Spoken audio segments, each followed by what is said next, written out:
Hello, everyone. I'm the president of Gamevil USA. So about Gamevil. So we were one of the first mobile game developers in the world. Earlier today it was interesting to see David Bloom talking. He used to run M-Forma back in the days, and then he was talking about Barry Bonds' home run history. I think that was the game that we developed. So we started from a very small developer, and yeah, I was constantly coming to the US just to get more deals with the publisher. So I think now we're on the publisher side, so it brought back a lot of old memories. And like, yeah, Pocket Gamer was always there too, so I'm really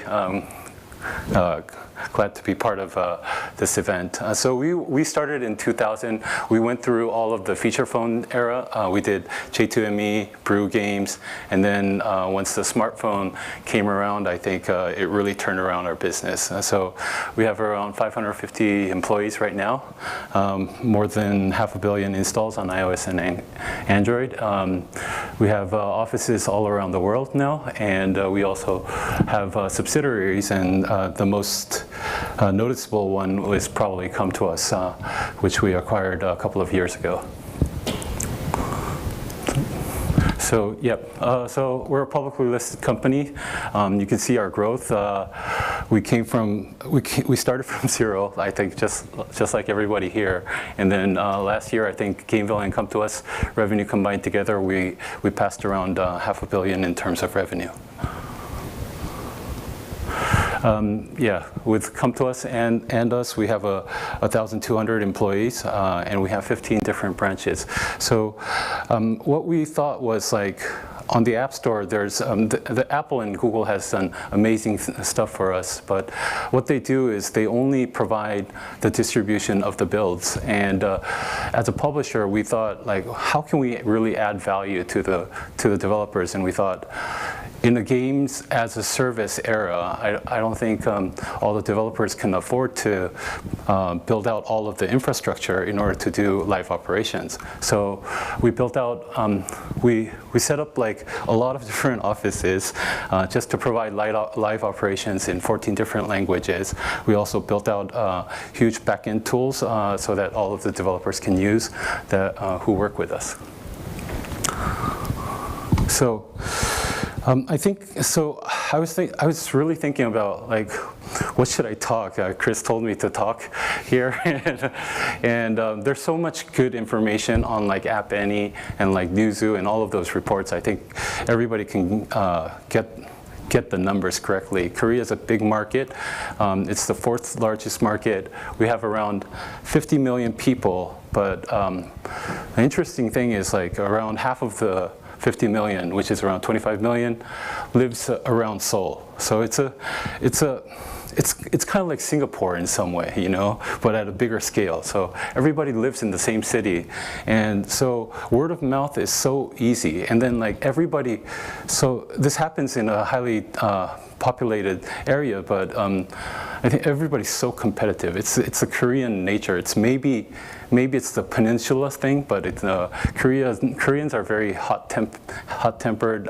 They're also very competitive, and I think the best way to understand the Korean market is you have to understand that Koreans are very competitive. You know, even when you're drinking with Korean friends, you know, they have to drink the same amount as you. You know, to see who's winning. You know, so they're very competitive, and so I think that's one of the most important things that you really have to know about Korea. And so early in Korea, the government had regulations on, like, what type of games you can service, and so gaming was an area where you had to get approval from the government, and since the App Store couldn't get approval for all of their games in Korea, the store wasn't open. Only the entertainment category was open, so there was no games. And what happened was the carrier stores actually took advantage of that opportunity. So SKT, KTF, and LGT, which are the three top carriers, they opened their own stores. And so the telco stores was the biggest store for the carriers. And then once the Apple regulation and all of those things got resolved, a big thing that happened was the introduction of the messenger platforms, which is Kakao and Line. So there was a big wave of Kakao and Line, just like Facebook games that happened. So the same thing happened. The Zynga of Korea was Netmarble, and so they rose really quickly with the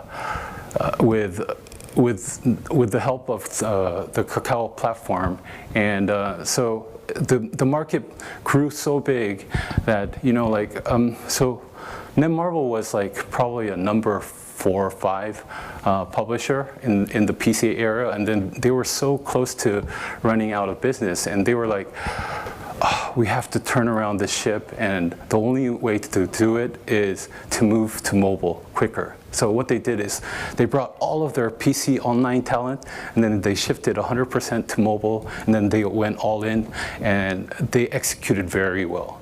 And I think that's the reason why they grew so fast.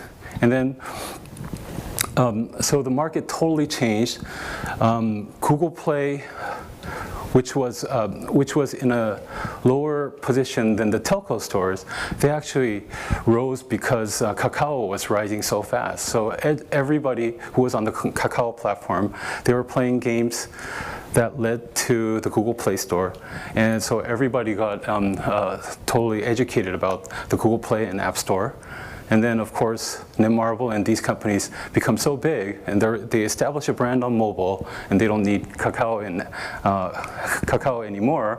And then it's now they're all going directly. So there's still a lot of good games, top games on Kakao. It's because games nowadays, they run for a very long time. So it's the same game that's running for multiple years, but all of their new games are published under their own names. So, yeah, to tell you a funny story, so I met a old developer who was around, not that old. He's about my age, but he's almost getting near 50, and he said when he first joined that company, he was like 20. And then after he Service launched 3 games, now he's 50, is what he was saying. So that's a typical Korean MMO game developer. He's so lucky because he launched 3 games. Because you launch 3 games and then you have to do live operations. You do it for at least like 7 years or so. And so if you do 3 games, that's 20 years. And I was like, I launched 200 games, I think. Yeah, I've been in this industry for 15 years, but so that's and that really shocked me. I kind of got to understand what it is to live as a PC MMO game developer. And so if you look at the publishers in Korea, this is the amount of employees that they have. So Nexon has 4,500, Netmarble 3,500, NCSoft 2,200, Newiz 1,000. These are all companies that are making, like Nexon and Netmarble, they're making more than $1 billion in revenue. And all of these other companies are also making at least 100 million plus, and I couldn't list everything, but all the companies on the left, they come from a PC background, and the right, which are us, and 433, they come from a mobile background. So there's so much talent in Korea that's been there for such a long time. And when these guys were looking at Netmarble launching new titles and then like making tons of money and launching games, so all of these the PC online MMO game developers got shocked. They're like, I worked for NCSoft for more than a decade, and I never launched a title. There's a lot of people like that, you know, because the projects get killed for a lot of different regions, and you know, like, so a lot of these developers started leaving and then creating their own studios, launching on Kakao, and what happened is, like, there's an infinite competition of games that are happening in the market. So all of a sudden, the Korean production level became so high compared to the rest of the world. Even nowadays in Korea, if you're #1 for like 3 months, you're so lucky. The charts change every day. Every 3 months, you'll see another big game that everybody's playing. So I'll show you some of the games that were launched. I think Monster Academy, I'm not sure if that's the right translation, but that was one of the first hits by Netmarble. Blade was a game, action RPG by 433. Dragon Blaze was a Gamevil published game. Seven Nights is another collection RPG by Netmarble. Raven is an action RPG by Netmarble, and Hit is a action RPG by Nexon. But you can get the idea. So this is Netmarble's first big hit that really changed the market. It's an action RPG, a lot of collection aspects. This is still probably one of the top games in Korea. Seven Nights. It's also a top game now in Japan too, and yeah, in the Western market, I'm seeing it more and more often in the top 100 too. So beautiful art. This is Dragon Blaze, which we launched in Korea. It's been like more than 2 years now. This is Blade. Yes, and this is Raven. And this is Hit. So, so as you can see, like, so all of these titles, these action RPGs, they're like #1 for 2 to 3 months, and then the next one comes with better quality, and then even better quality. Before you were just attacking, and then now you can defense, and so they added a lot of. And then before you had a cap to what type of weapons you can buy for your character, but now it's suddenly all unlocked from the beginning. So, like, there was a lot of tweaks to the monetization, a lot of improvements to the quality of the game, and I think just the Korean, and since it was getting so much money, all the VCs also got excited. They're pouring in more money, they're grabbing more talent from the top studios to set up a new company, and then let's make it public. It's so easy to make a public company in Korea. So this positive cycle really helped the Korean market, gaming companies compete better in a global level. So I think Gamevil and Come To Us was a little bit sidetracked because we came from a mobile origin area, and then we were always trying to do something more on a global space. And where all of the Korean companies, right now they're still competing in Korea, and Netmarble is slowly coming out to the market attacking one market after one. And you'll see all of those top quality games coming over to the West more and more. I think Netmarble is probably going to launch at least a dozen games in the next year or so.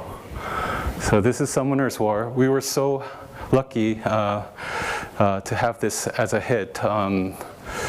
Yes, and I think one of the true beauties of this game was that it's a top 20 title everywhere around the world, and if you collect that revenue, it's actually pretty big. I think the game's making close to $400 million a year now. This is another action RPG. We actually published the game from a former PC online gaming company, and first month they're making more money on mobile than than they are on PC. So yeah, and this is Marvel Future Fight by Netmarble. This is actually a reskin of the very first mobile game that you saw in Korea. So, which was the Monster Academy game. So it's the same development team. They got the IP, and then they rushed this out, but it's still very good, you know. So, and imagine like if they have so many good engines. They have so many good online development talent, and now what they're doing, what Netmarble is trying to do is they're trying to work with more and more Western IPs so that it's easier for them to expand their footprint in the West. So I think I talked about like all of the competition, the competitiveness of the publisher and the app stores, but I think the most important thing are like really the gamers. They really, in Korea, everybody, before they play a game, they read through all of the blogs, and then they look at like what is the best way to start the game. What are the reviews? How are the people playing it? There's actually a term called resetma. Resetma is a reset marathon, which means there's a lot of games where they give you a gachapon box at the very beginning, and they want to start really well. So if the first gacha that they get is bad, they'll delete the game and then they'll restart it again, and then delete the game, restart it again. So they'll do it until they exactly get the best character possible, because it makes such a big difference depending on what you're playing with at the very beginning. So this is kind of like one of an example that shows like how hardcore the Korean gamers are. And they buy before they play too. So I think all of the Western people, once they come to a roadblock, that's when they start buying stuff. But in Korea, they know that if you buy, since they fully studied the game, they're fully committed to the game, they know that it's much more easier to buy and then play the game rather than grinding through the whole stuff. So if you're playing Clash Royale, they'll just drop like $100 at the beginning, you know, instead of like grinding through all of that, because they know that they want to play to win. So and if they want to win, they know that they have to pay. So they're so ready. They're so ready. The purpose of them playing games is not actually to enjoy. I think it's to win. They just want, and if they're playing a game to win, they won't play games that don't have PvP. You know, so you definitely have to have PvP in there, and since they're not enjoying the game itself, you know, they don't really need the battle. You just want to go through that as quick as possible. So that's so you definitely need auto battle in there. And a lot of people are like in Korea. In the U.S., I think parents spoil their kids by having personal TVs in their rooms. But in Korea, you don't get personal TVs. So mobile is your only personal device, and especially because also Korean education is so competitive. You know, the only way that the teenagers can cram in time to play games is to play on their mobile devices. But they're stuck at school. Like when I was at school in Korea, I went to school at 6 a.m. and then I came back home at 12 a.m. every day, like in high school. So, because we wanted to go to the best school. And if you want to play games in that environment, you have to play games at school. And if you want to play games at school without getting caught by your teacher, you have to play it secretly, right? So you have to turn on the auto battle, keep it in your desk. Every time the teacher's watching somewhere else, pull it out, press a couple of buttons, and then put it back in. And it's the same way at work too. Like they're embarrassed to play games at work, so they put it in the pocket, and then after the auto battle, it usually vibrates, so they take it out and then they press a couple of buttons, put it back in.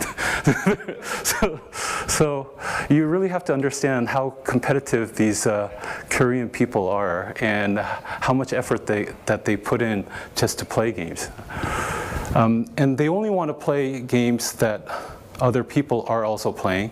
So, and so it becomes very important for publishers to make it a big thing that everybody plays rather than targeting a niche market, you know. So mass marketing is very important, which I'll also show you some examples. So these are like top class celebrities.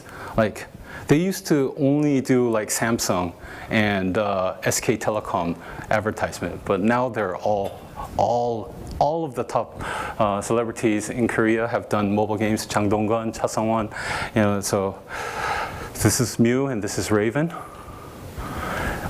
Those are the most popular comedians, variety show celebrities in Korea. They did Candy Crush. That's a subway, and this is also a bus. This is Supercell. This is the biggest mall in South Korea, the COEX mall. Supercell took over the mall, at the center of the mall, and they also did everything on the wall there. So, yeah, I think I'm getting a little bit short on time, but I'm almost done. This is the last slide. Yeah. So, but anyways, what I wanted to tell you is that the Koreans are very competitive, and you have to understand, you have to do something. You have to create a very competitive environment for the Koreans so that they can enjoy your game. And I think that's pretty much it. Thank you very much.